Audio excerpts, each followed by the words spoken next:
আসসালামু আলাইকুম রহমতুল্লাহ। সুপ্রিয় শ্রোতামণ্ডলী, সারাদিনের রোজার পরে দোয়া কবুল হওয়ার সময়ে এক্ষুনি আমরা আল্লাহ সুবহানাহু ওয়া তাআলার কাছে মুনাজাত পেশ করছি। আল্লাহুম্মা আমিন।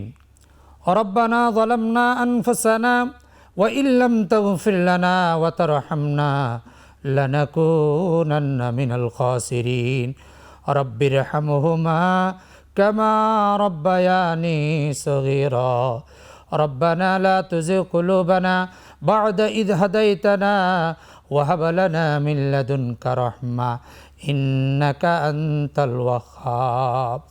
রব্বুল আলামিন, ফরওয়ারদিগার আলম, আয় আল্লাহ তাআলা, সারা জীবনের সমস্ত গুনাহগুলিকে আপনি মাফ করিয়া দিন। আল্লাহ, আমাদের মুরব্বীদের জীবনের গুনাহগুলি মাফ করিয়া দিন।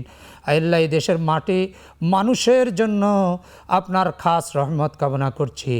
আপনি দয়া করে, মেহেরবানি করে আপনার খাস মেহেরবানি এই সুজলা সুফলা বাংলাদেশের জন্য কবুল করিয়া নিন।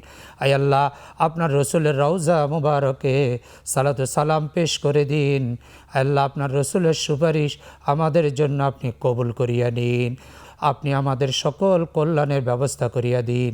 ওয়া সাল্লাল্লাহু তাআলা আলা খায়রি খালকিহি মুহাম্মাদিন ওয়া আলিহি ওয়া আসহাবিহি আজমাইন ওয়া রাহমনা মাআহুম বিরহমাতিকা ইয়া আরহামার রাহিমিন।